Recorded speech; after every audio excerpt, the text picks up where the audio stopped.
Moi j'aimais bien chasse pêche nature tradition, ça me manque maintenant qu'on n'a plus Monsieur Fusiès. Ah oui, J'aimais voilà. beaucoup les interviews de Pierre Fusiès. J'ai interviewé monsieur de Saint-Josse Ouais. dans une émission à Bordeaux. Jean, ouais. Je m'en souviendrai toujours toute ma vie, ça a duré 40 minutes, c'était exceptionnel, je peux vous garantir. Mais Et c'est en Occitan. Ah ben oui, mais parce que Allez, Jean allez. Saint-Jean, c'est une figure. Oh, Allez, Kurobolsmaniak.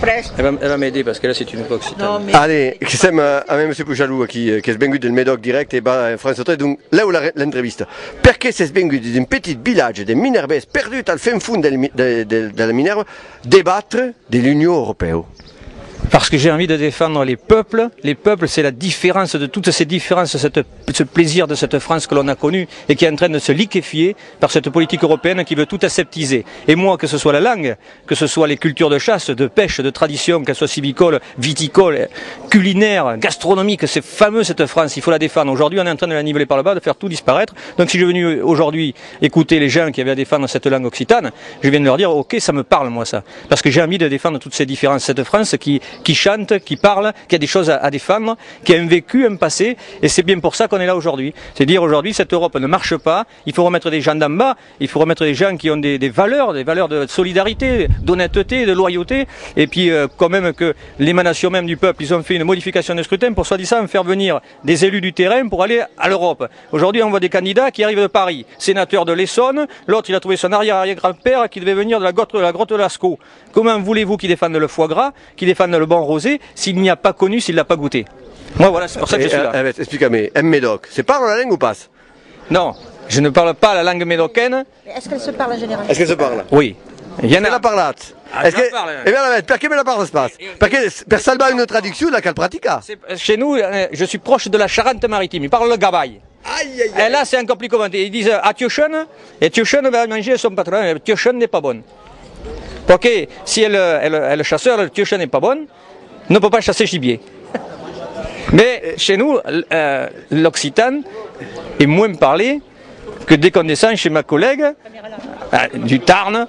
Mais il n'empêche que c'est ça qui fait la beauté de la France.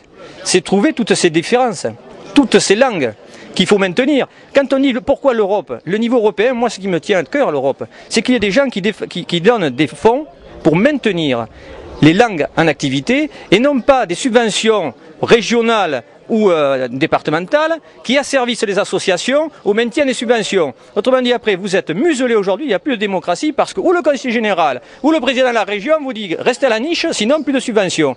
Il faut arriver à remettre la démocratie en place et pour cela il faut des fonds européens totalement indépendants qui permettent à chacun de pouvoir avoir son association, développer et maintenir la langue indépendamment de ceux qui veulent bâillonner la démocratie. Dans le Parlement européen, c'est pénoté un élu, il se placera dans quel camp? Parce que le problème il est là aussi, on s'aperçoit petit à petit qu'ils votent tous pareil. Alors, la vérité c'est qu'à l'Europe, pour pouvoir fonctionner, il faut 30 parlementaires issus de 7 États. Donc autrement dit, si vous êtes tout seul, le nain d'un jardin élu, vous allez vous associer avec d'autres, nous on l'a fait avant. Alors évidemment, il y en a certains qui ne comprennent pas. On a dit on va s'associer avec Libertas, qui est un Irlandais qu'on dit milliardaire. Enfin, il a gagné en travaillant de sa sueur. Et aujourd'hui, il s'est dit moi, on m'a fait voter 3 fois. On va peut-être le faire voter 4 fois jusqu'à temps qu'ils disent oui à la Constitution. C'est quoi cette Europe? Alors, il a dit j'en veux plus de cette Europe. Je veux réunir tous les gens qui ont voté non à la Constitution. On se met tous d'accord et on vote ensemble. On prend un tronc commun européen pour refaire une autre Europe qui protège les peuples, qui ne fait pas fi des différences, mais qui va les respecter un peu de subsidiarité. Voilà, que l'Europe se consacre sur l'essentiel, la santé, l'emploi et la défense. Et pour le reste, laissons les États qu'on puisse vivre et maintenir tout ce que l'on a à faire valoir. donc justement, Libertas, ça peut être allez, 150, 200 députés. Il y a aujourd'hui des candidats Libertas dans les 27 États membres. On a des gens comme Lech Walesa, on a des anciens communistes, on a des gens de toutes tendances qui sont venus parce qu'à force de regarder cette Europe fonctionner et qui ne permet pas de pouvoir avoir de différence, il faut un groupe parlementaire majoritaire. La seule solution, c'est l'union. Et je dis souvent quand il y a la tempête, moi j'ai vécu les dernières tempêtes, mais le gars qui est venu me donner un coup de main avec une tronçonneuse, je n'ai pas regardé s'il était de droite ou de gauche. Hein. Je lui ai dit merci, je lui ai payé un coup à boire parce qu'il m'a rendu service. Aujourd'hui, rendre service, c'est de voter Libertas pour que cette Europe, on la change de l'intérieur.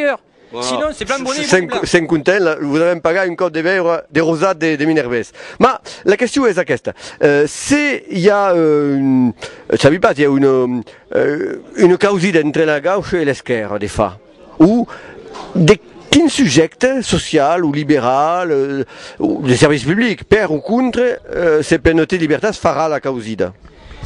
Il faut remettre en place toutes ces directives qui ont été votées tant par la droite et la gauche, qui ont été les directives de libération des services. Parce qu'aujourd'hui, malheureusement, la directive Bolkestein, qu'on dit qu'elle a été rejetée, c'est pas vrai. Elle est aujourd'hui en application sur le territoire, mais le pire, la conséquence de ces directives, c'est qu'aujourd'hui, on a des salariés qui arrivent d'Europe de l'Est à 300 €, qui conduisent des semi-remorques avec des produits dangereux et qui font du cabotage. Autrement dit, ils font du Bordeaux-Carcassonne, avec un salaire minable, mais sans règles de sécurité. Ces gens-là ne parlent ni anglais, ni espagnol, ni français, ni aucune la langue qu'on puisse comprendre internationale, et quand ils arrivent sur place dans l'entreprise, on ne peut même pas leur dessiner 10 mètres cubes, on est presque en doute de savoir s'ils savent lire et écrire. Sauf qu'en Céveso 2 seuil haut, rendez-vous compte un peu de la dangerosité. On a voulu niveler par le bas cette Europe, on a tout libéralisé, sauf qu'en conséquence de cause, eh bien aujourd'hui sur le territoire, nous avons nos entreprises qui ferment. Je défie aujourd'hui un entrepreneur de transport pouvoir être concurrentiel vis-à-vis de cela. On va encore mettre des salariés sur le carreau, parce que les gens qui ont décidé cette ouverture massive et trop rapide, c'est pas approprié à notre territoire. Il faut arrêter de niveler tout vers le bas. Et c'est ce qu'on propose. Nous, c'est pas intelligent. On remet les directives en place, il faut mettre un peu de subsidiarité, il faut mettre aussi des barrières. Alors je vois tout le monde est gêné aux entournures. Mais si on n'est pas capable de mettre, soit on prend sur le territoire européen des produits qui ont les mêmes règles sociales, environnementales, et dans ce cas-là, elles rentrent sur le territoire, ou alors il faut y mettre des taxes. Sinon, on va continuer à exploiter des enfants, des gens, dans toute la planète, et on va faire tomber toutes nos entreprises. Aujourd'hui, les seules règles possibles, c'est d'arriver à une règle commune d'importation des produits à bas coût. What he says. Made in China. Eh oui, et en plus avec des fois le produit qui va vous donner de la gale.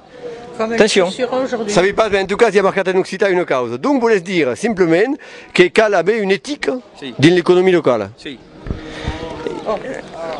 Si, non, il faut arriver, on ne peut pas vivre, alors j'ai entendu tout à l'heure le débat avec le représentant des Verts, on ne peut pas vivre seul, c'est évident. Aujourd'hui, dans la mondialisation, la place qu'elle a pris, il faut arriver à trouver un équilibre entre le local, le régional et l'international, et l'Europe. Pour cela, c'est le bon sens qu'il faut remettre. Ce qui manque beaucoup à nos élus. Donner juste ce qu'il faut d'autonomie dans divers secteurs, et à la fois être solidaire, parce qu'on le voit bien aujourd'hui. Depuis 30 ans ou 40 ans que l'Europe est construite, zéro résultat sur la santé, on a toujours des cancers en grand nombre, le sida n'est pas réglé, l'économie n'en parlons pas. Il faut remettre du bon sens, concentrer l'Europe sur l'essentiel et redonner de l'autonomie aux régions. Un président de l'Europe, qu'en pensez-vous? Ça me fait doucement sourire. On a M. Super Barroso depuis quelques années, payé à 300 000 € par an, qui est incapable, qui nous pond des directives, qui valide tout et qui aujourd'hui est en train de se faire voter une piscine parlementaire à 9,5 millions d'euros, portée par un député vert, ça me fait sourire. Aujourd'hui, cette Europe qui est un président virtuel ou pas, on a M. Barroso qui n'arrête pas et on voit le résultat. Il faut arrêter cette Europe avec un président européen, qu'est-ce que ça veut dire? Si ce n'est que valider la politique des plus riches et des plus grands, celle de Sarkozy, celle de qui? De la chancelière allemande.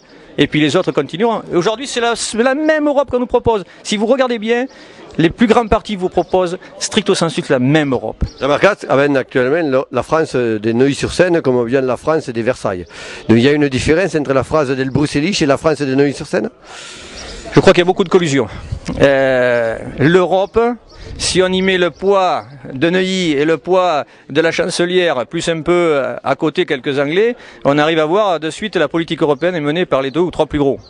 Et aujourd'hui, on s'associe à 3 pour mener une Europe et mettre en place le libéralisme maximal, avec l'Europe de l'Est exploitée et le Sud qui est en train de perdre toutes ses valeurs, toutes ses entreprises. Ça ne changera jamais.